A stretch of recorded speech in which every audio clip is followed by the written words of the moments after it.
sa part 1. And then, dyan guys, tapos liliko tayo, diba?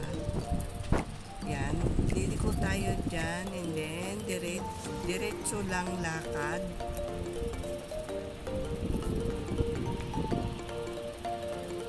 Yan yung aking kasama guys. Dalawa yan sila, yung isa is nandun sa likod, yung isa nasa unahan. Nasa gitna ako guys. Kaya yan. Yan, diretso lang tayo lakad.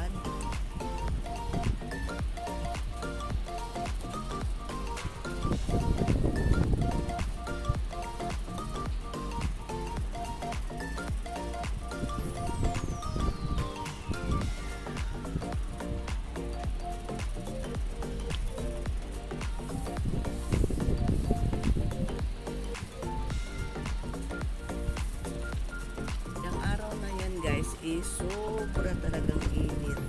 Tingnan nyo naman yung tingkayad ng init. Grabe, maaga pa lang pero sobra ng init.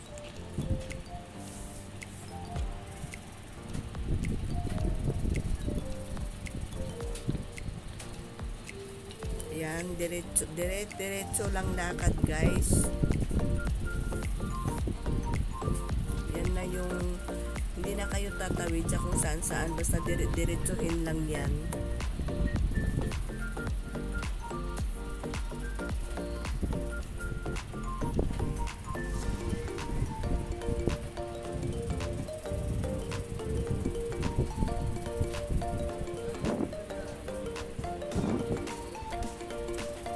Ayan, sa sobrang init guys, tingnan nyo naman. Dyan sa kalsada na yan is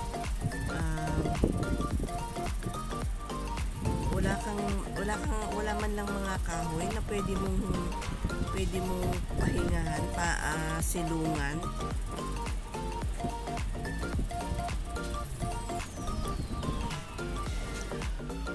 Yan guys, dyan tayo pupunta na bundok sa tinuturo ng ating kamay. Yan. Diyan na yung ating pupuntahan pero mahaba-haba pa yung ating lalakbayin papunta dyan guys.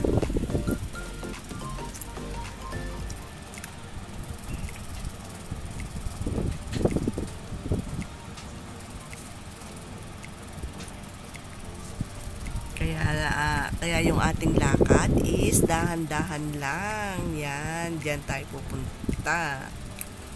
Yan guys, tingnan nyo naman guys sa sobrang init.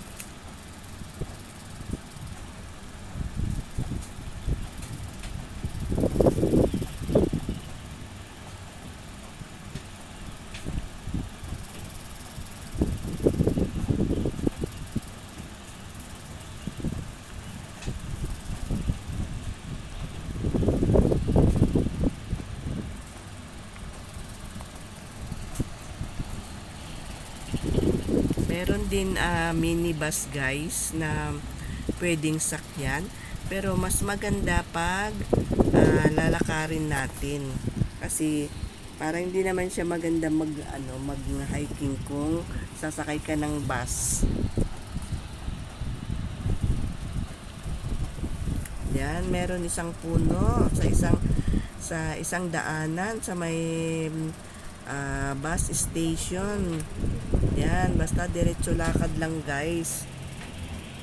Kasi sa atin, yung per gamit, isang solar. Hindi ka na maliligaw dyan kasi nga dire-diretso lang yung lakad.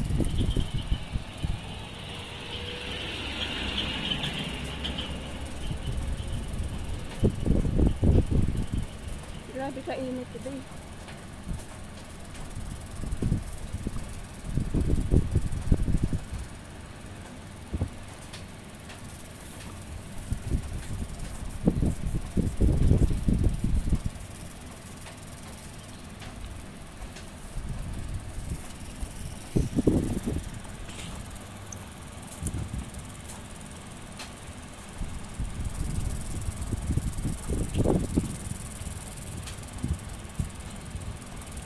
Hindi ako nakainom ng Enervonsi.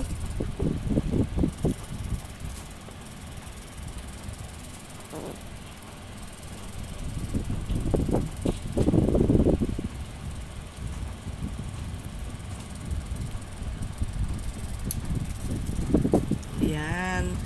At magsilong muna tayo guys kasi sa sobrang init halos nagpipinki-pinki na yung paningin ko dyan kasi sobrang init talaga. Yan, then diretso lakad ulit.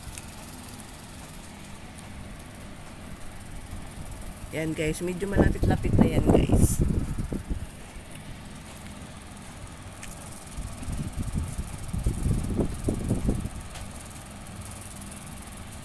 Yung isa nagtanggal na ng sombrero niya sobrang init.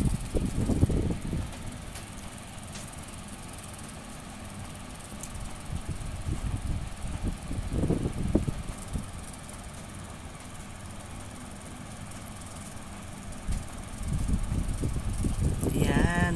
Then guys, liko tayo pataas ng konti.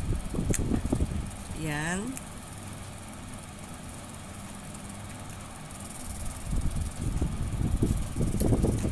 Yan, diretso lakad pataas. Yan, pagdating dyan guys, banda sa merong ano dyan guys, meron pa yung parang harang likuan. Pero hindi ka naakit dyan guys, pero nandito siya sa kabila. Yung likuan. Hindi mo na kailangan umakyat.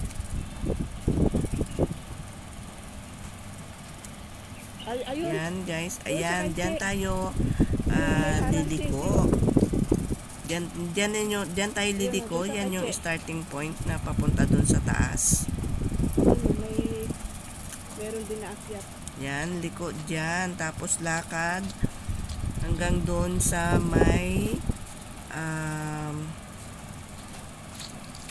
hanggang dyan sa may water, parang water dispenser nila yan guys.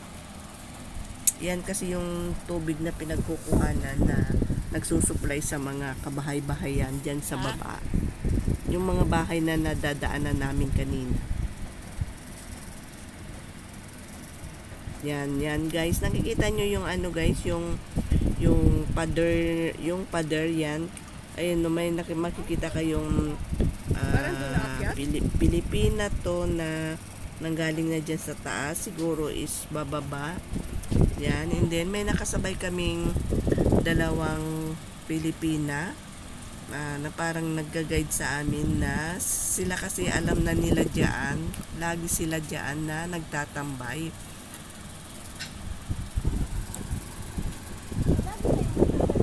Yan, then akyat tayo sa hagdan.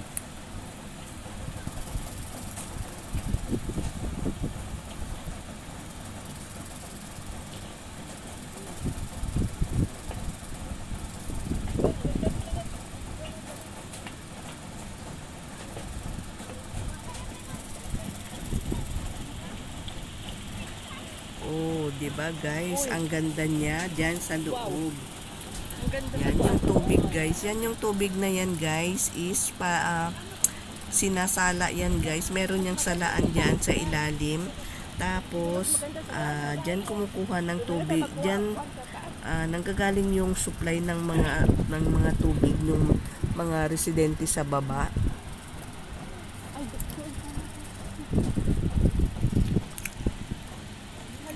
Yan pa lang guys yung nakita kong very unique na tubig na in-create nila na pinagkukuhanan ng pangangailangan, panligo, mga panghugas, tsaka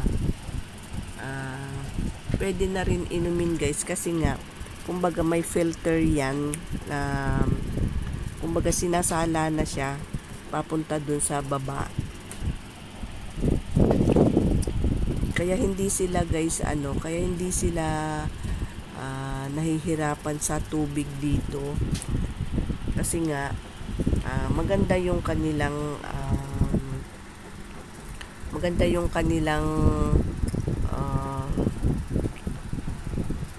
pinagkukuhanan.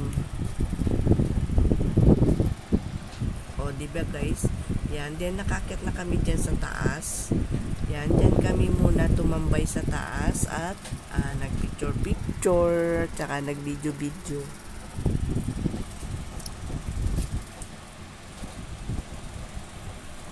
Oh, yan guys, 'di ba? Ang ganda ng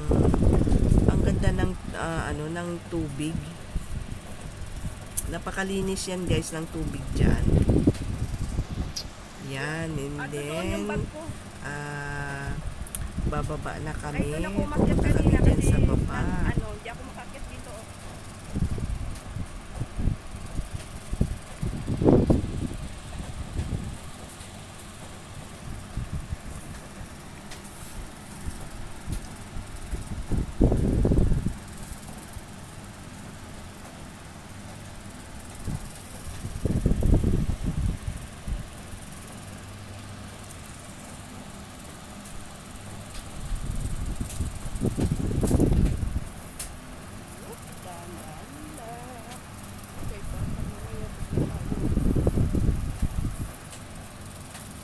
So yan guys, and then doon tayo sa akyat konti. Tapos baba tayo diyan.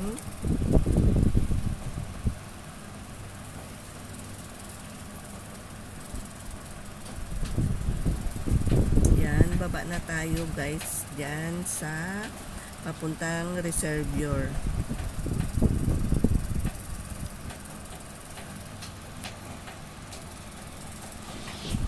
Yan, andito na tayo guys sa may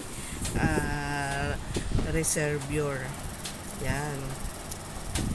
Yan, then maglakad tayo hanggang dyan sa may mga Pilipina na guys na maraming na nakatambay dito sa unahan. Dyan lang yan sila guys nagtatambay, nagliligo-ligo. Hanggang maghapon na yan sila dyan guys. Hindi na saka na lang sila uuwi pag oras na ng kanilang uwian. Yan, may mga ginawa pa silang tolda para yan guys, to be continue ulit ang ating gagawing video. Thank you for watching guys.